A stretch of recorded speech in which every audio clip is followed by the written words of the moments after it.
My name is Raymond Caldwell, but everybody in Austin calls me Ray. I was 63 when it all went down. An age that's burned its forearm on a hot pit more times than it cares to admit, and learned not to fight the heat just to tame it. I live in South Austin, on a street of tall pecans that throw lacy shade across a cracked sidewalk.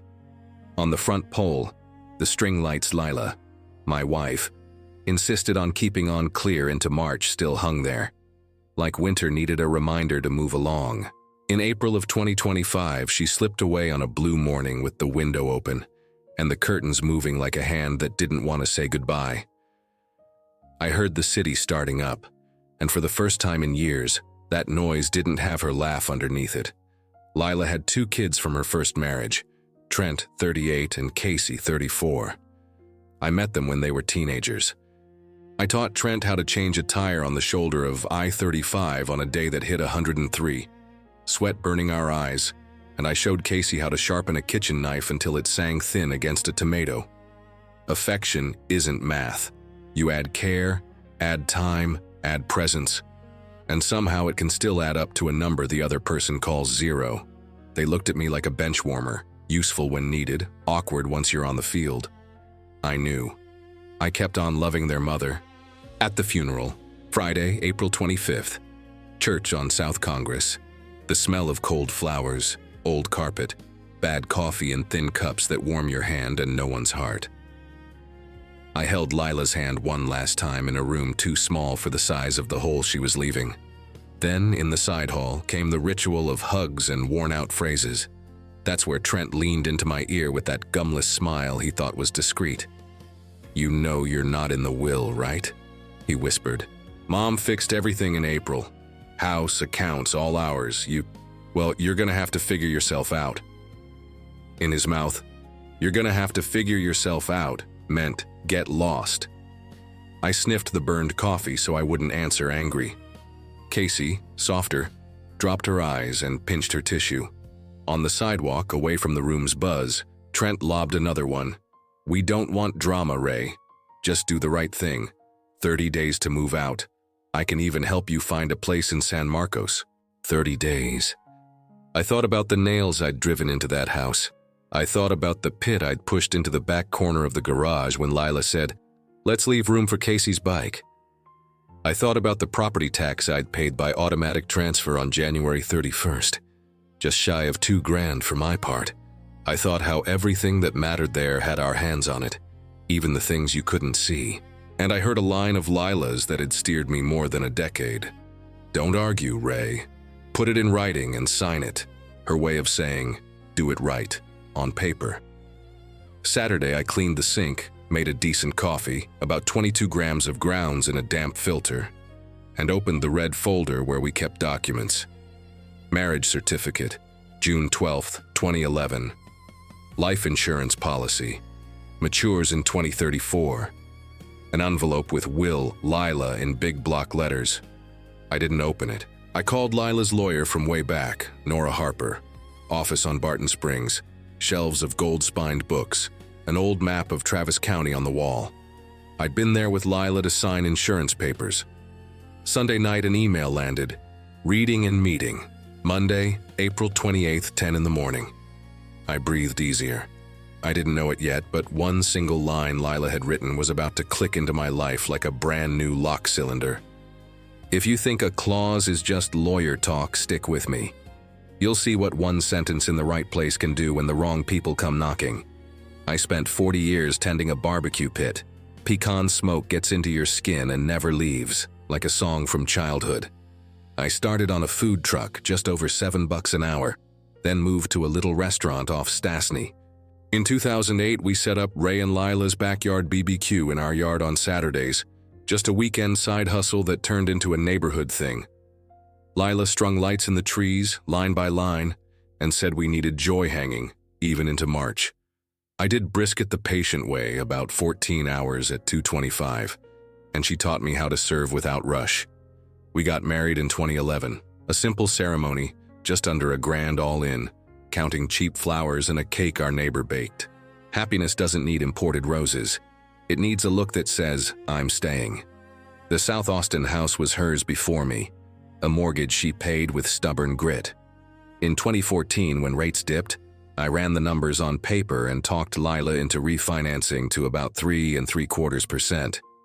I put about 28 grand from years of savings parked in a CD and paid for a new roof in 2016, just under 10 grand, after hail chewed the ridge caps.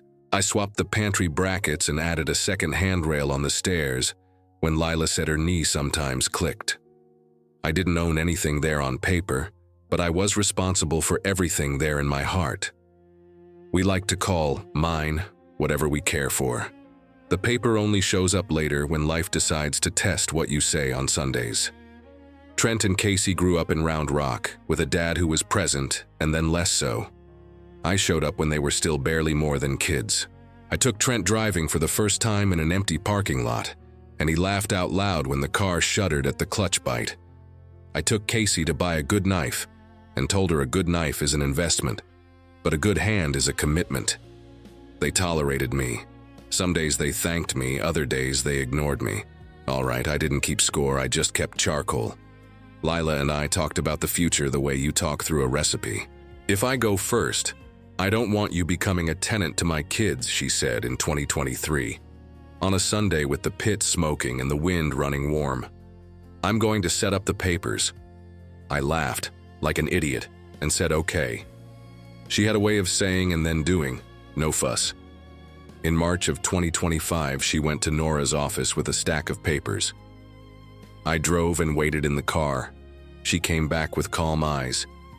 It's handled. We grabbed tacos on the way home, about $13, and she made me taste a new salsa in the front seat. I didn't ask a thing. I trusted her. Monday, April 28th, I put on the blue shirt Lila said made me presentable and got to Nora's office a good 15 minutes early.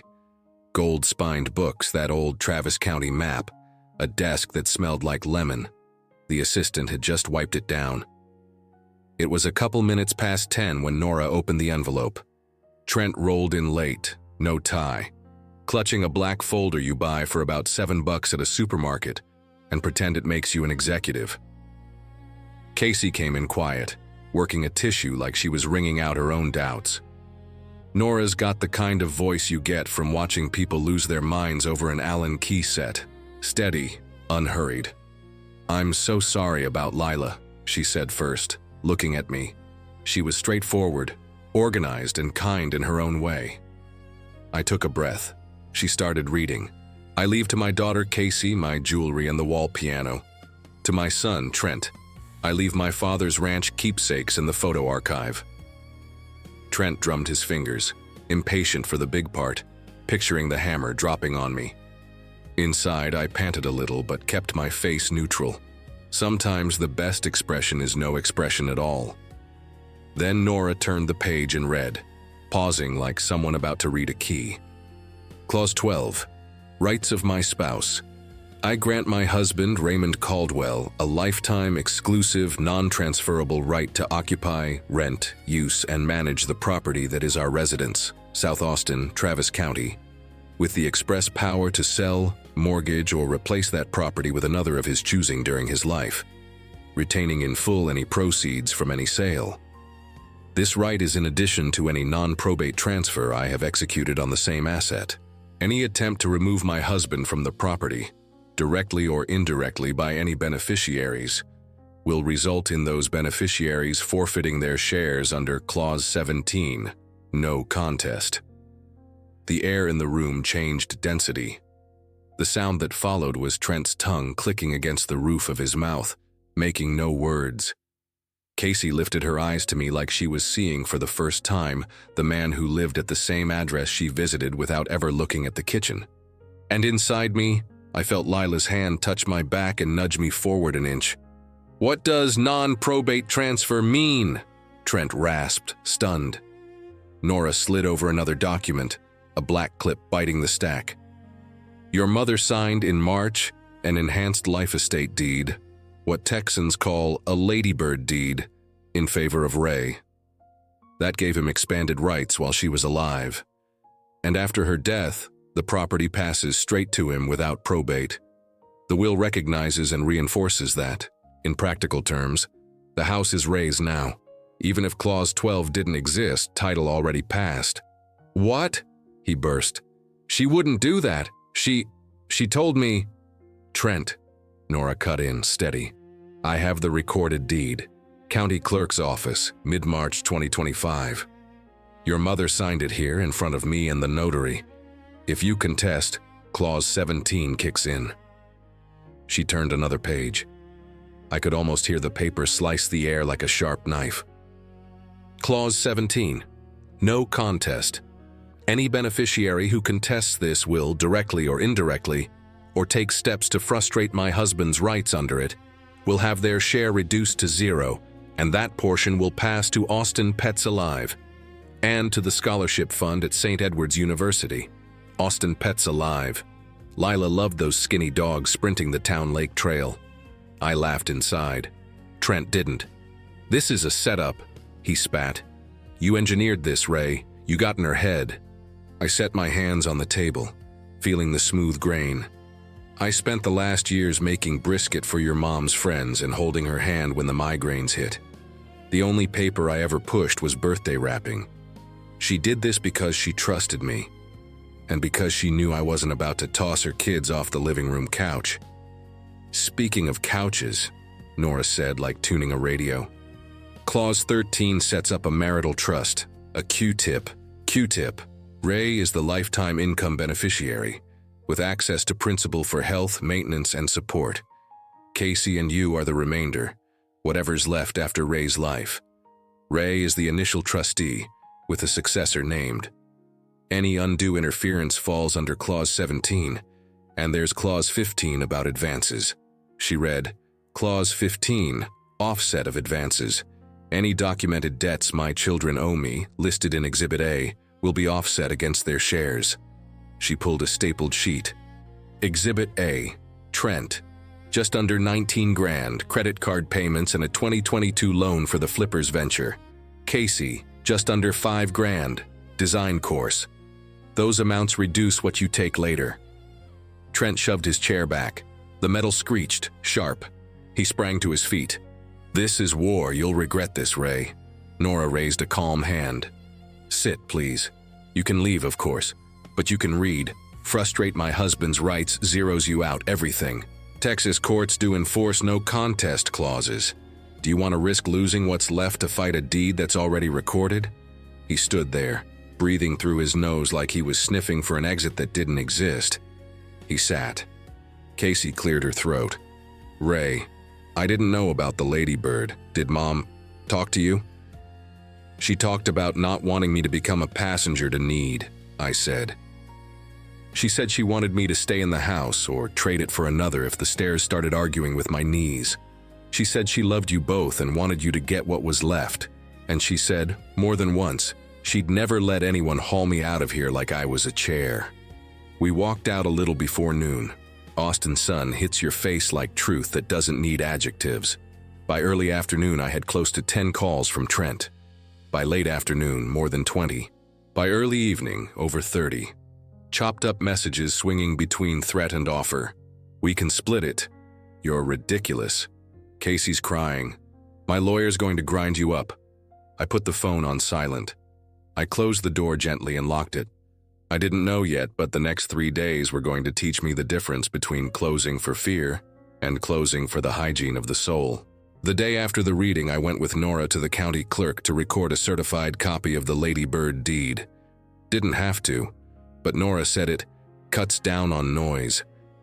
I paid about $21 in fees. On the monitor, I saw the book and page, my name sitting right there after grantee. That string of letters lifted a weight off my ribs. I didn't have power, like Trent loves to say. I had peace on paper. I went home and changed the locks. Not out of paranoia, out of hygiene. I bought 2 cylinders at the Home Depot on Brody Lane, about $74 a piece, and a basic knob set for the back door for about $28 and change. The clerk had a bat tattoo on his neck. I don't judge. His "have a good one" sounded genuinely meant. At home, I pulled the screws one by one. The old metal let go with a creak like an ancient complaint. When I turned the last quarter turn, and heard that dry click, I thought of Clause 12. Same click, just in my chest. A little after 2, Trent texted, "We're coming by around 4 to inventory the assets. We have a right. Don't make this hard." I took 4 slow breaths. I replied, "The residence is mine under the Lady Bird deed. Clause 12 gives me use and management. Nora is CC'd." I looped Nora in. 15 minutes later, she answered with 3 lines I printed and stuck to the fridge like a recipe. 1. The residence is Mr. Caldwell's via enhanced life estate deed, already in effect. 2.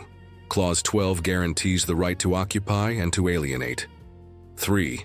Any attempt at removal or interference triggers Clause 17. This email will be attached to any future contest. Trent shot back ridiculous in all caps. All caps don't change the law. A few minutes after 4, they knocked. I opened with the chain on. Trent had a buddy with him, the kind that helps move a piano and ends up jawing on the porch. He tried to wedge his foot. I closed the door gently and just said, "No entry without a set time and a written agreement. Call Nora." He huffed. Casey, beside him, held an empty cardboard box. I looked at her and spoke low. "You can come tomorrow at 10 with me to collect the jewelry and the wall piano. That's what the will says. No rush, no shouting." "He doesn't set the schedule," Trent spat. "I set what's my responsibility," I said. "Clause 12 gives me management, and 17 zeroes you out if you try to frustrate it." He stepped back. His buddy pivoted on his heels. They left, muttering about how this isn't over. I shut the door and rested my hands on the wood. I didn't know it yet, but the day's little humiliation was about to arrive by screen. Around 6:30 that evening, screenshots lit up my phone. A next door post written by Trent under his full name, with a photo of the house in my mailbox. Betrayed stepson.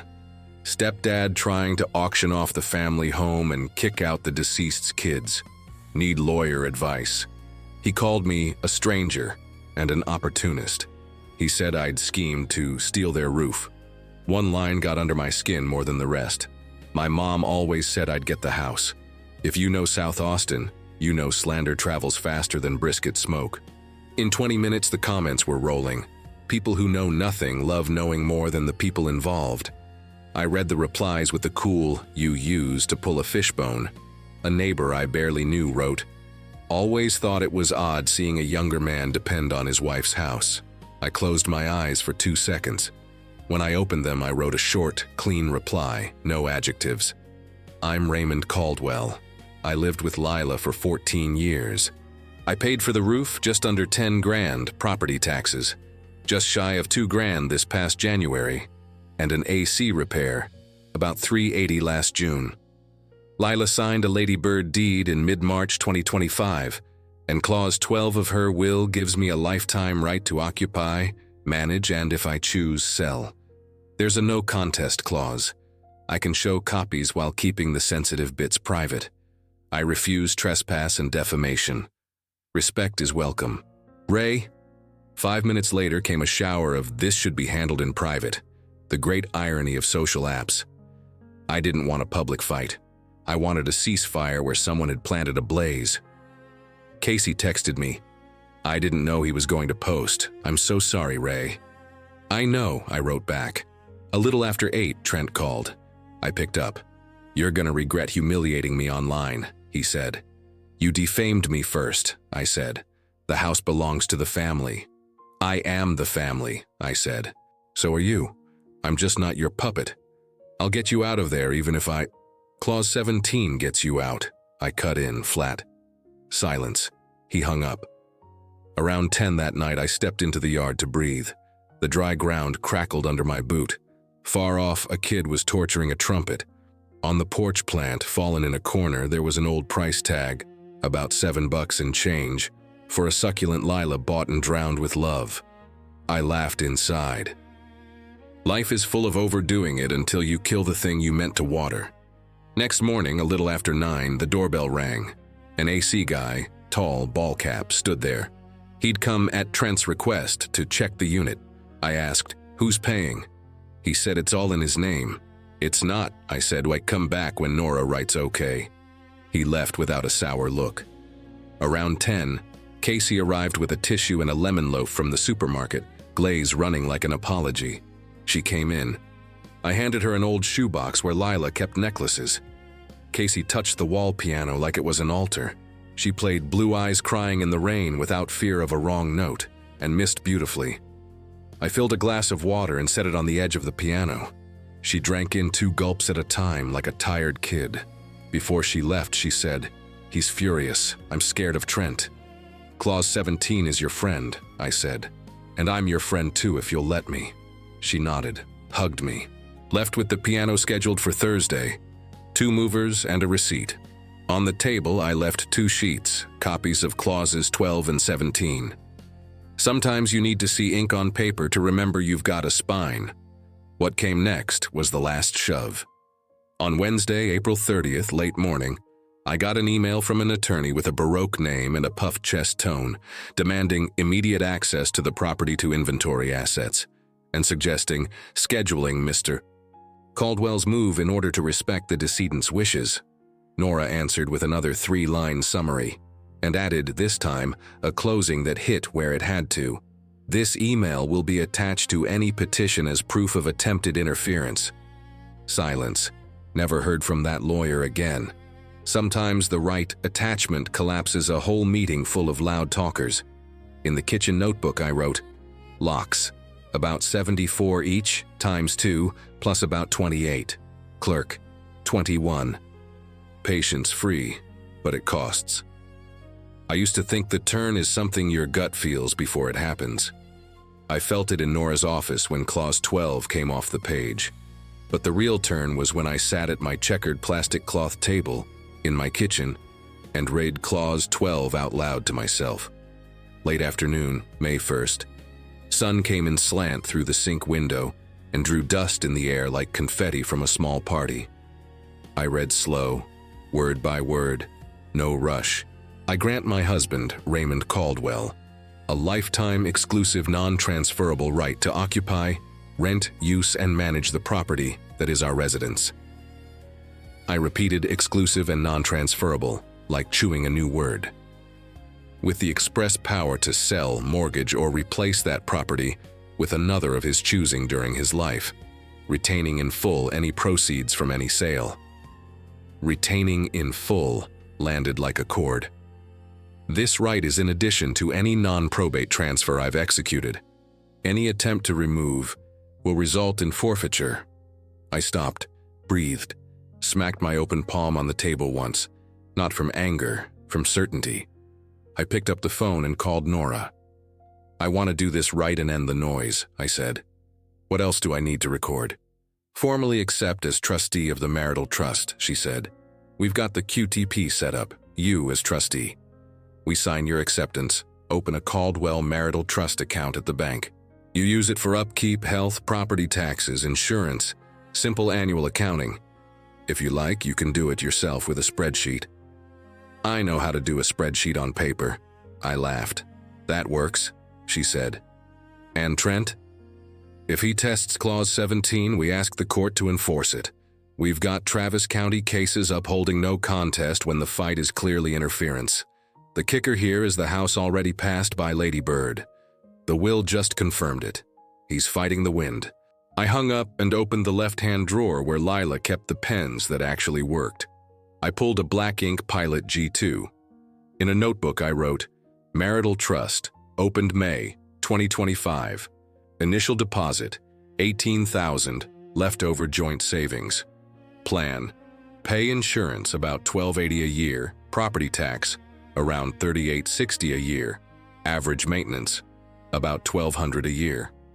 I noted each account's number, the due dates, what was already on auto-pay.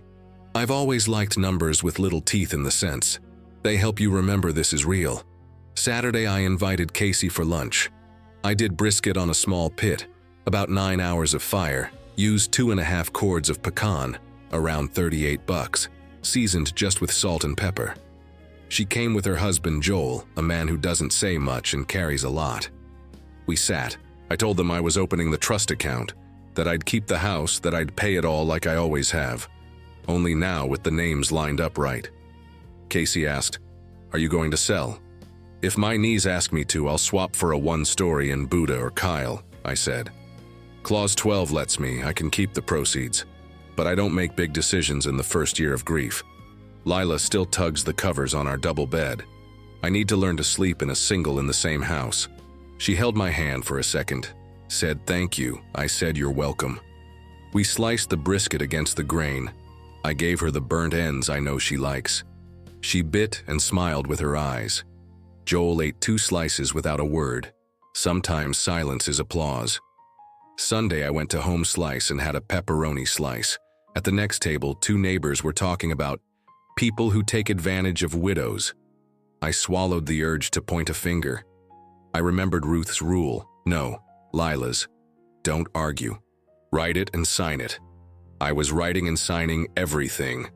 The rest was foam. 3 days later, I bought a $10 frame at a little shop on South Lamar and framed a copy of Clause 12. I hung it on the kitchen wall, left side, above the key hook. Not to brag, to remember. The kitchen is where truths don't need Facebook. Under the frame, I taped a strip of paper with 3 handwritten lines. 1, I stay. 2, I manage. 3, if they push, 17 pulls. Every time I reached for my keys, my hand passed close to the paper. It was like touching a post before crossing the street. I felt like Lila, gentle as ever, had set a post in my path. Line up here. I didn't know it yet, but the public counterpunch coming next would make me use not just that post, but the right megaphone. A week of peace. I grilled once, hosed off the porch, paid the water bill, just under $60. Swapped the porch bulb, barely over $4. The little bills paid help your brain find its rhythm again. Then came Trent's second post, in a Facebook group called South Austin Community.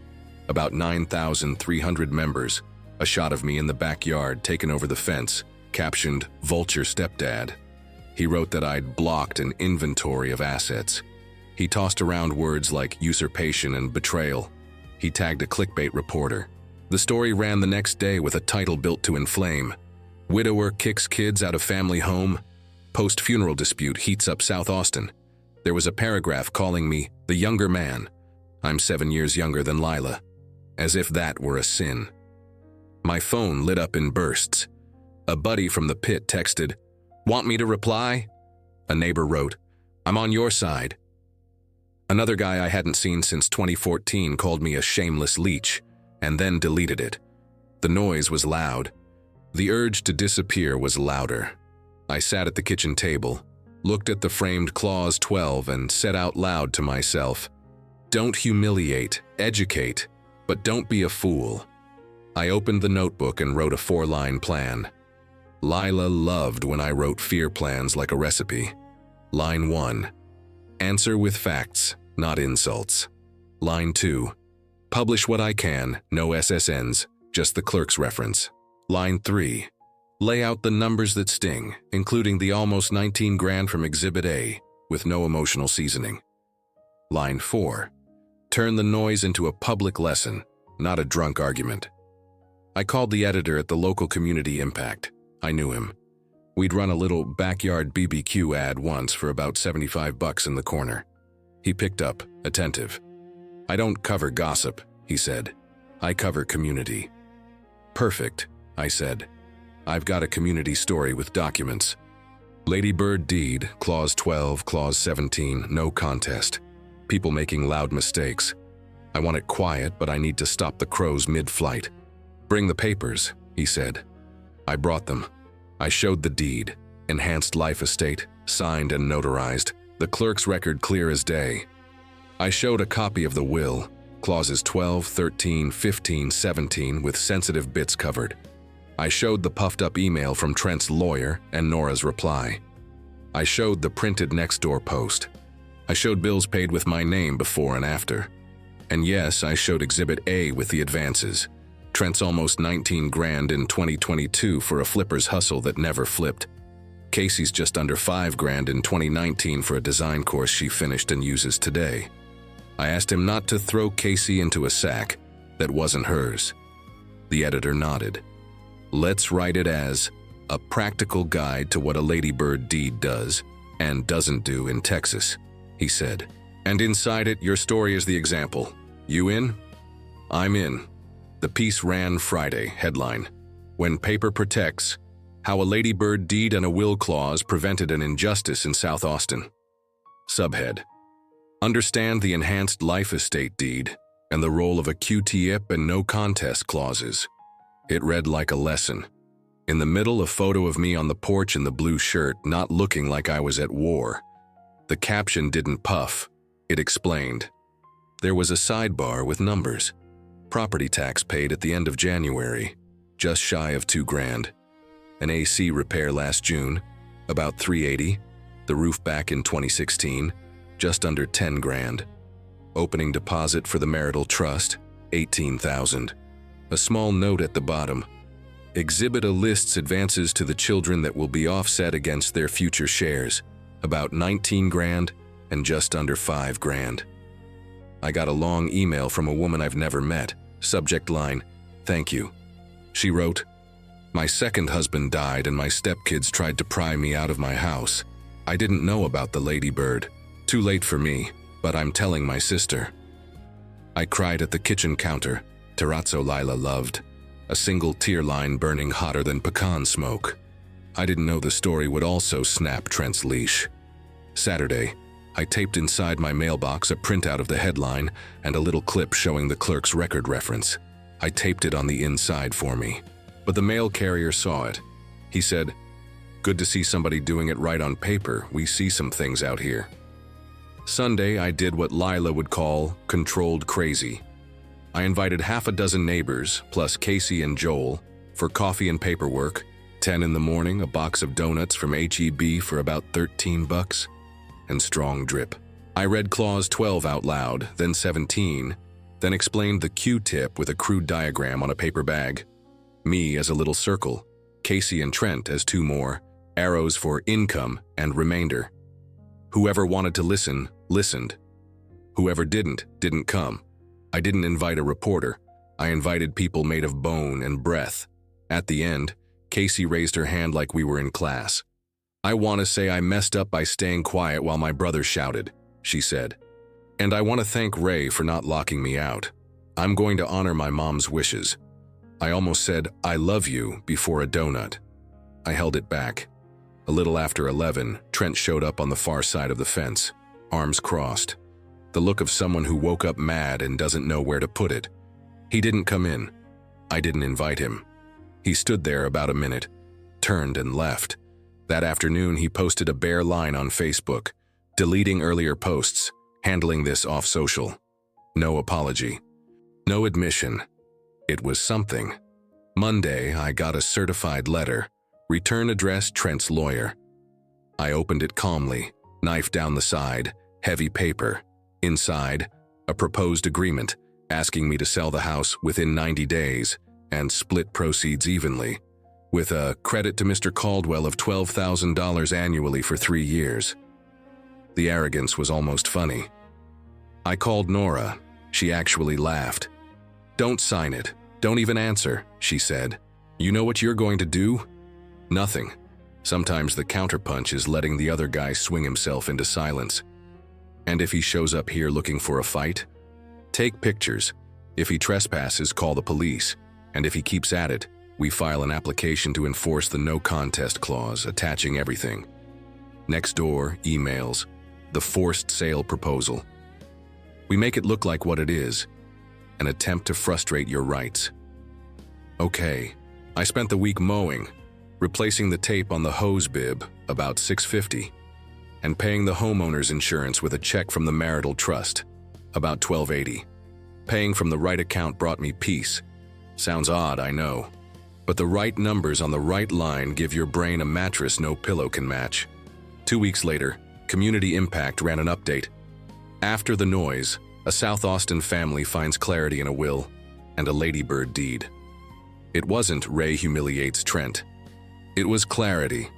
At the end, the editor wrote, "If you think love makes paper unnecessary, remember, paper without love turns into a weapon, and love without paper turns into noise. Put the two together in time. I tore it into 4 and tucked it into the glass jar where Lila kept sugar. I was becoming a man who keeps a headline in the sugar jar. Lila would have laughed out loud. October brought gentler wind. The front pecan let go of a leaf here and there. Nothing cinematic. Austin isn't a movie, it's a city that sweats. One Saturday at 11, Trent texted, "Can I stop by?" No yelling. I answered, "You can. Fresh coffee and bread." He showed up with his hands in his pockets and his whole body shaped like a clumsy question. He sat in the wooden chair that creaks when you lean too much. I poured coffee, no sugar. I sat down too. The frame of Clause 12 sat in my peripheral vision like a post at a corner. "I got angry," he said to the floor. "I thought you'd stolen our mom from us, then her things from us.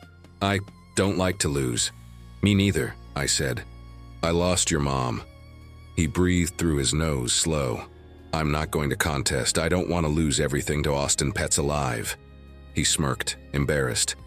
"I just wanted to hear you say you won't push me out." I spread my arms like opening a window for air. Clause 12 is there to protect me. I won't use it to punish you. You're not my enemy, Trent. You're just not my owner. You come through my door with respect, you're welcome. You try to shove me down the stairs. 17 grabs you by the collar. Simple. He nodded, looked out the window. Light hit the string lights Lila hung, the ones I still haven't had the heart to take down. He said, "Mom liked you." "I know." "I liked her every day," I said. He stood. On the step, he turned back. "Sorry about next door." "Apology accepted," I said. "And a question for you to pocket. When someone makes you mad, do you want to win? Or do you want to solve it?" He paused a beat, left. I closed the door with the click I know by heart. I stood a while, looking at Clause 12 in its frame. The paper in the frame wasn't a weapon. It was a traffic sign. Don't cross on red. Don't stop in the crosswalk. I'd spent a lifetime stepping out on yellow. With Lila, I learned to love the green. In November, I sat down with Nora to tidy up my own paper. I made a simple will with a solid no contest clause.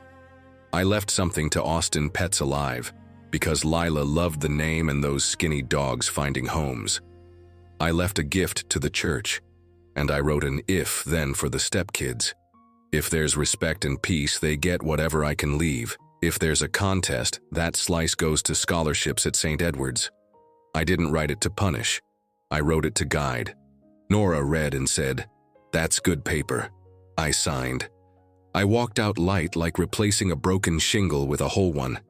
At Christmas, the house had fewer lights than when Lila threw parties.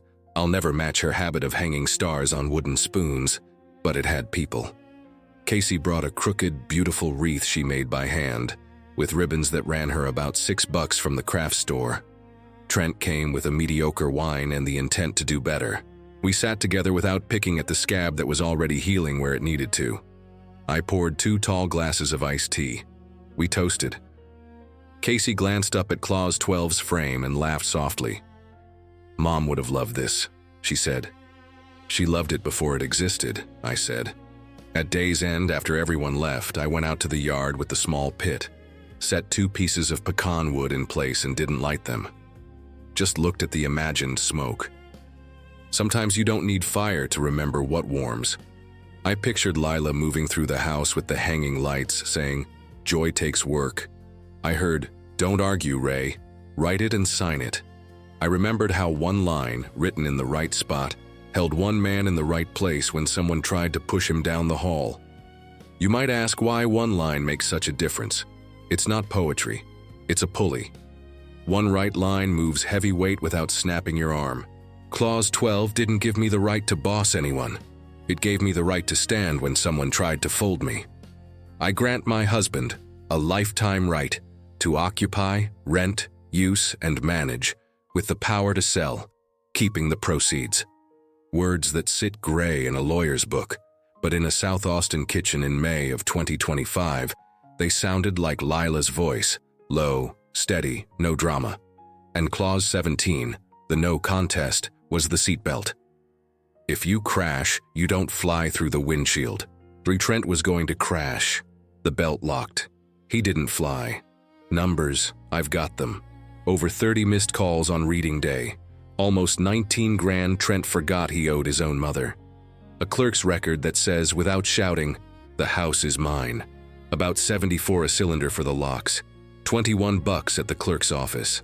About $12.80 in insurance paid from the Caldwell Marital Trust. But there are other numbers that don't fit a spreadsheet. The hours you spend holding anger in your hand, so it doesn't hit the floor and shatter. The minutes you spend changing a lock not from fear but from hygiene. The seconds silence needs to turn into respect. These days, when I water the front plants at dusk and see the light touch the windows like a polite visitor, I'm grateful for two things. For Lila, who wrote a page with my bones in mind, and for me, for waiting to sit at the right table and listen. He told me at the funeral, "You're not getting anything."